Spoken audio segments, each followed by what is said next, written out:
Yo, what's good, YouTube? It's your boy, Coven, and I'm back with another video, man. On this video, we're going to be reacting to some animated story times, some scary story times. You peep the setting, we don't got the lights on, we don't got none of that. But like I said, we're going to be reacting to 3 true night drive horror stories animated. These videos are all by MJV Animations. Be sure to check out their channel and subscribe to their channel. Also subscribe to this channel, like the video. Now look, with these night drive stories, I done had so many times where I done been caught up at nighttime and I just be thinking of the worst. So if y'all ever get stuck at nighttime or whatever, please just drive safe on the road. Always have some protection with you, whether that's a taser, a gun, some mace for y'all females. Have something, because you never know what could happen on these nighttime roads. Freaks come out at night, know what I'm saying? So we're finna watch this story time, and yeah, we're gonna see how it goes. I was driving for DoorDash on the weekend to make some extra money. I worked a day job, so I could only start driving later in the night. When I started, it was a little past 9. I got my first order and dropped it off, then drove back to where the restaurants were. I drove in circles for a while, maybe 10 minutes without getting a single order. Okay. It was late, but on the weekends there would usually still be a decent amount of orders. Alright. Finally one popped up and I accepted it, though it was a small order with $5.25. $5.25. First off, me personally, if I do DoorDash or Uber or any one of those sites, I ain't doing no day shifts. Everything after 7 o'clock, because you know when daylight savings come, the sun wanna set at like 6, 5 o'clock. So anything after 7 o'clock, I'm not taking. And even when it's sunny outside, like in the summertime, anything after 7 o'clock, I'm not taking. You're not catching me at no 8, 9, 10, 11 o'clock doing some DoorDash orders. Because, bro, some of these addresses, like, you can't even see the address until you actually go up to the spot and you be like, okay, this might be a little bit fishy. But right then, it's too late. You already got their food. So with that in mind, you just got to go and just put their order down and this, and the third. And also check how much. If I'm not finna pick up no goddamn order and I'm only getting a $3 tip or a $2 tip, especially this late. Oh no, sir. the small tip. After that one, I waited in a parking lot for almost 20 minutes before the next order came through. Okay. Obviously, this wasn't ideal, having to wait so long between orders and not even getting to choose which orders to accept unless I wanted to wait even longer. This order was another small one, but some money was better than none, so I accepted it. You do got a point. I picked up their bag from Taco Bell and counted the items to make sure it was right. 2 tacos and some packets of hot sauce. That was it. Taco Bell nasty. That's just something I gotta say. Let me know if y'all like Taco Bell. But me personally, Taco Bell, I despise Taco Bell. And then, bro, they be having me use the restroom like, nah, I don't like Taco Bell. The delivery fee was probably more expensive than the food. I confirmed that I picked up the order, then got the directions to the house. It was 10 minutes away in some regular neighborhood. A few minutes into the drive, I pulled up to a red light. There was almost nobody on the road at this time of night, so I was just sitting at this empty intersection, waiting for it to turn green, when a truck pulled up next to me. I unconsciously looked over slightly, but the man in the truck caught my attention enough to make me turn my head fully. He was sticking his head out of the window and looking down into my car. Not at me, but at my passenger seat, which had the DoorDash bag in it. So you I just looked staring back at the and DoorDash saw the light bag? was green, so I pressed on the gas. I had no idea why he was looking in my car, but he made it very obvious and didn't even try to hide And he got the height advantage too, since he's so far up. it. I checked my mirrors, and the truck was Coulda now in easily my just lane, did something. cruising a good distance behind me. Mm. As I continued driving along my route, the truck stayed behind me, but I couldn't say for sure if he was following me or not, because the route was straight all the way until the neighborhood. When I turned in, I stared at my mirrors, waiting anxiously for the truck to pass the entrance. But after 10 seconds, he turned in behind me. There was a chance he just lived here, and I knew that. But after seeing him looking in my car, Exactly. The fact that he looking down like he was, and you saying that he looking directly at the food, this is what I would have personally done. In order for y'all to know if someone's following you, so let's say someone right behind you, right? Whether that's on the interstate or whatever, I say get off the interstate or get off whatever, wherever you are, intersection or whatever. Bust four quick rights. Four quick rights. If they follow you on each and every one of those rights, that's how you know you're being followed. Bust a right, bust another right, bust a left, and then bust a right. If they follow you right then and there, if they do the same exact thing, that's how you know they following you.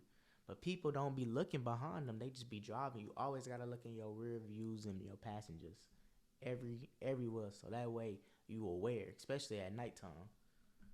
I felt like I was justified in my suspicions. The route had me go down a few turns in the neighborhood before taking me down to the last road with the address on it. I turned, and right away I saw the dead end sign a few houses down. Oh. I braked and pulled over, Oh, staring at my fried. rear view mirror. The truck pulled in behind me and parked.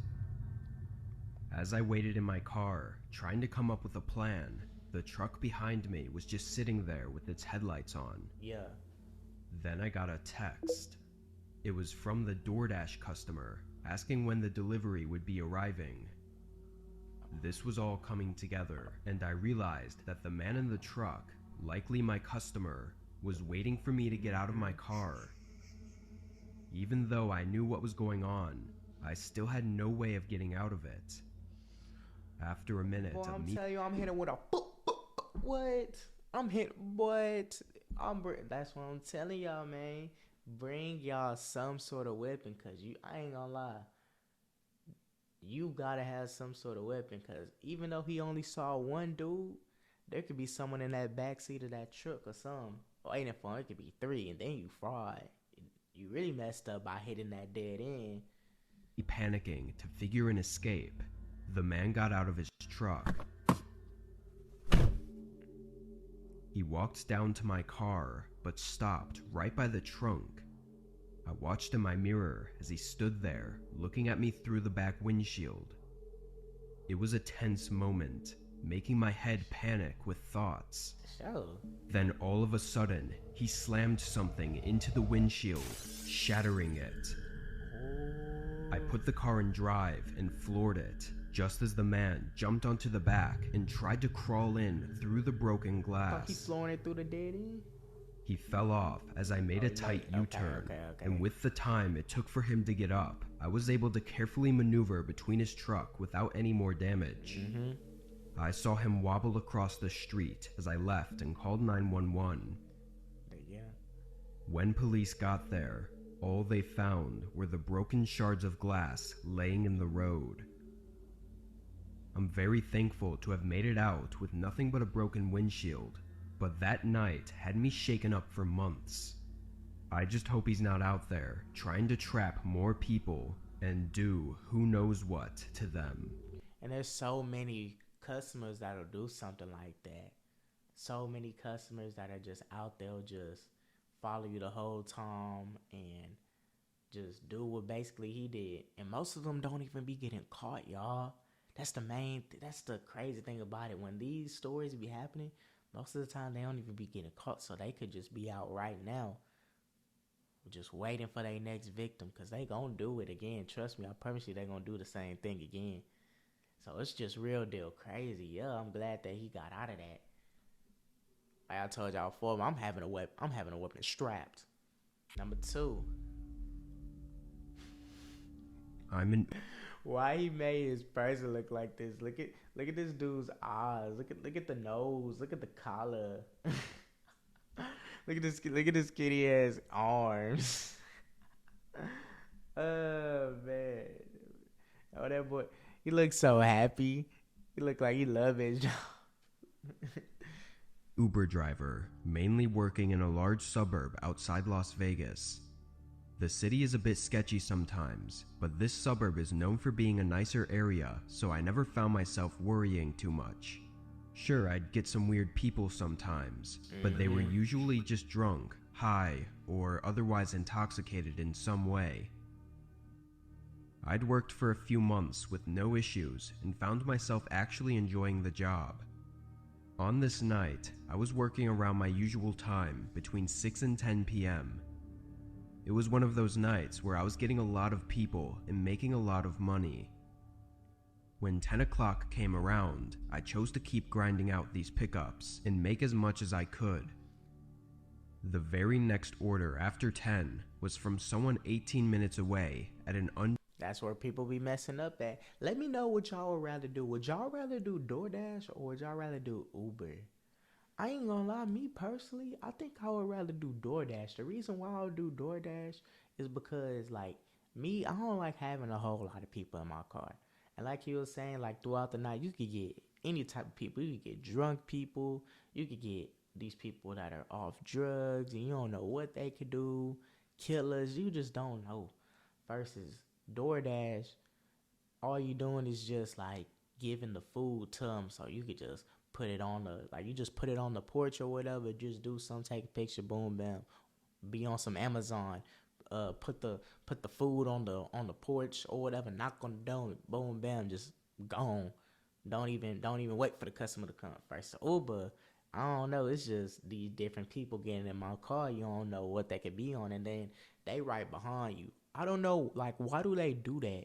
Why do they have the passenger, like, right behind? Like, let's say the driver's seat's right here, they be having you like diagonal. Me personally, I'm more so comfortable if the dude is in the front seat, or whoever the passenger is in the front seat right next to me. So that way, if I see something from the corner of my eye, I sense it. Versus if he's right behind me or if he's anywhere in the back seat, I don't really know because I'm going to be so focused on the road. You feel what I'm saying? So it's just, you're basically blind right behind you. Versus if he's right next to you, you know if something's going on, you see it in the corner of your eyes. That's what I feel like Uber should do. But back to the video. Defined location. This wasn't out of the ordinary. It usually just meant they were on the side of a road somewhere, or outside of some place that wasn't on the map. I zoomed in and saw it was right next to a storage garage. I began the drive, and when I was 5 minutes away, I got a call from the customer. "I'm gonna be late. I need you to wait a few minutes for me. Thanks." Okay. He said quickly while breathing heavily like he just ran a mile. The man hung up Why right you look after. like that? I can't say I'd ever had someone tell me that they were gonna be late, but I didn't mind waiting a few minutes. I knew if I canceled it, then he'd have to wait another 10 to 20 minutes for a new driver to get there. Right. And I was hoping that by waiting, he'd give me a little extra tip money. When I arrived, I didn't see anyone outside, so I pulled in and parked in the storage garage parking lot. I waited for 5 minutes, then I saw a man in my mirror. He was walking quickly out of the storage building, It's holding an a old large man? duffel Oh bag. no. When he got in my car, a nasty odor came from him. I also saw that he was dripping in sweat, and it was really gross. Okay. I'd picked up people from the gym before, so this wasn't too terrible, but it never made for a good experience. Well, I'm quick to tell you, this is not no gym. He's telling you to pick you up and you're at a storage garage. He done probably killed someone, you know what I'm saying? He probably could have did something to where he's sweating like that and he got like a little stench to him. He gotta be doing something. He a old man, probably ain't never bathed in days and just a whole lot of stuff like that. Like, red flag number one. Like, I feel like you should know red flags. Can't you pick and choose who you pick up? If I'm not mistaken, you can pick and choose what orders you get or who you decide to pick up. So if you know you're going towards a cemetery or a storage garage or something, why would you go? That's red flag number one. Then red flag number two, He said that he was gonna be late. I would have just left because it's not on you. I don't think so, right? I tried to not make a face and greeted him. The man said nothing, so I got back on the road.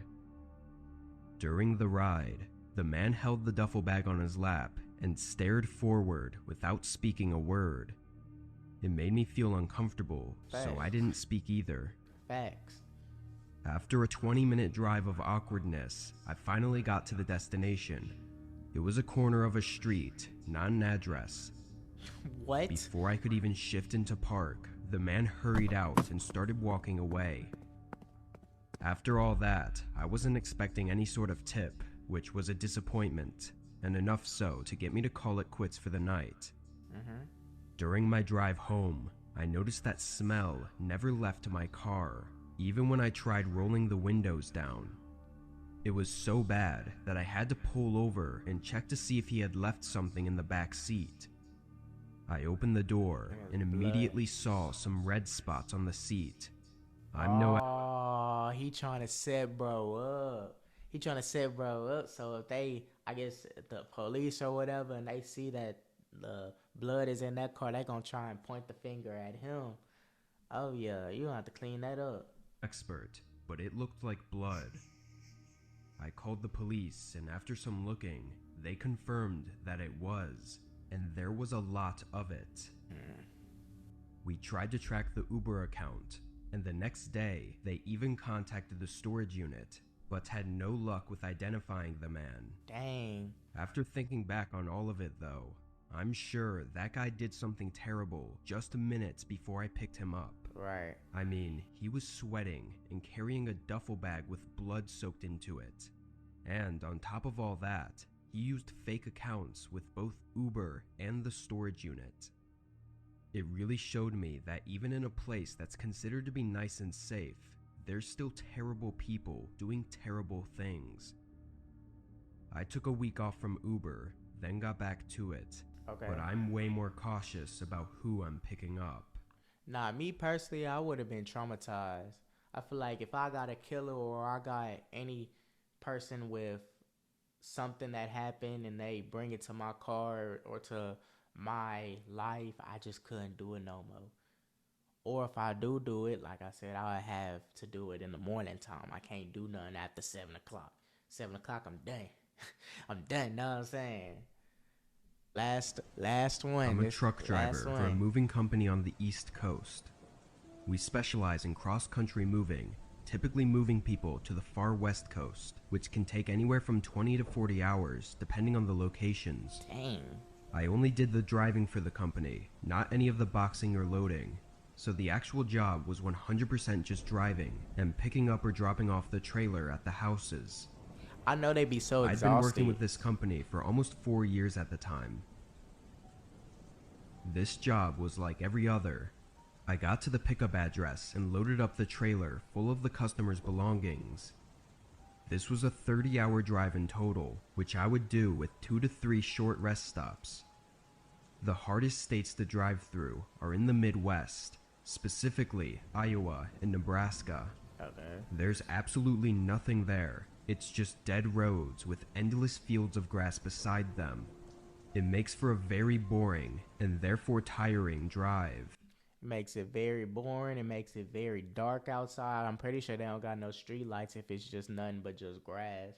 It's like that in Texas and parts of Texas. It's nothing but just grass and land, or really anywhere that you go, there's going to be a type of terrain where it's just grass and nothing else. So really them be like the scary times on driving at night, because you never know what could happen. Someone could be right there.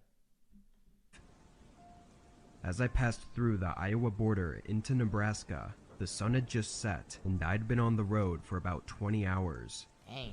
I took a short break already a couple states back, but was just about ready for another. My eyes were heavy and I could feel the drowsiness coming in, but a few more miles down, I saw something on the side of the road. A car was stopped off to the side of my lane with its headlights on. It was a narrow road, so I slowed down to carefully pass. Right. As I did, I noticed the exhaust was steaming, so the car was still running. There was also a man leaning against the driver door and looking right at me. I passed by and gave him a nod, but as I got further down the road, I saw him get back into the car. It was very strange for someone to be sitting on the side of an empty road with a car that still runs. He didn't look like he was in any sort of trouble. He looked like he was waiting. I checked my mirrors often, but the car's headlights disappeared behind me after a few minutes. Oh, he on that ass. he on that ass. He turned off them headlights and he trying to follow. That's exactly what he doing. But how can you see the road though? He probably just relying on the 18-wheeler, yeah, that he driving. That'll make sense. Know what I'm saying? I was a bit more awake now, but my eyes still felt heavy. Yup. Only a mile or so more down the road, I saw another car. This one was sideways in the middle of the road, and as I got closer, I saw another vehicle on the side. It was a large box van. I wasn't sure exactly of the situation, but seeing that gave me a bad feeling. I eased into my brakes, but the car stayed in the middle of the road, so I was forced to come to a full stop. Yeah. I was maybe 20 yards away and could see multiple men standing along the road and one man in front of the car. I'd have to be the dumbest person in the world to not understand what this was at this point. Yeah. With no better options, I started moving the truck backward. The men stayed where they were with this horrifying confidence. Then a light shined behind me and a car approached, blocking the way back. A man got out of the car, sprinting at the back of my trailer, and at the same time, all of the men in the front started sprinting at me too. Look at Big Boy! Look at Big Boy! In that instant, my mind went blank and all of my adrenaline took over. I slammed on the gas my life would have been flashing before my eyes. When I tell you my life would have been flashing before my eyes, I'm telling you, I'm having all flashbacks from when I'm younger because I'm coming to the conclusion, especially if I don't have no weapon on me, I'm just coming to the conclusion that four dudes coming up to me to my car, you just frozen, you just shocked. It's like, you don't even think that it's real, it's actually happening. But when it do happen, it's just you frozen. It's like just straight shock. Like, what would y'all do in that situation if y'all had no weapon? Y'all just preparing, y'all just praying to God, that y'all finna just, the worst might happen. Let's see what happened. Let's see, do we make it out alive? Know what I'm saying? Well, obviously he do if he told us. I heard a pop on the back of the trailer and the doors swung open. The men in front yelled and tried to stand in my way, but once they saw I wasn't stopping, they jumped on the side of the road. Yeah. Hit the gas, there you go. I rammed right into the car, knocking it off the road and completely destroying it. A few gunshots sounded in the distance, but none hit. Good. I could hear cargo falling out of the trailer for the next 5 miles before I was able to call the police and meet an officer on the road. Of course, this was a total mess, but as it all unfolded, it turned out to be much more than just a random attack and robbery. When police arrived at the scene, the car I'd slammed into was left behind, being damaged beyond drivable. With it, they tracked down one of the members of the attackers, who gave up information on the others. They had information on the rich homeowners that were moving and planned to stop me and steal all of the belongings with their box van. Okay. They never said what exactly they would have done to me after they robbed the truck, but I don't think it's a stretch to assume that it would have been a lot easier for them to not leave any loose ends. Facts. They would have killed them or held them for ransom for sure. They would have for sure held him for ransom. I would not have even thought of that, to be honest with you. I would not have thought about pressing the gas full speed and just going. I would have been too caught up in the moment. And I think, I ain't gonna lie, I probably would have been a goner. I ain't gonna lie. But that's the end of the video. If y'all made it to the end of the video, please give this video a thumbs up. Subscribe to the channel. Also, check out MJV Animations on YouTube. I will be putting their link in the description. And with that in mind, let's get in. That's the end of the video. Have a nice rest of y'all night.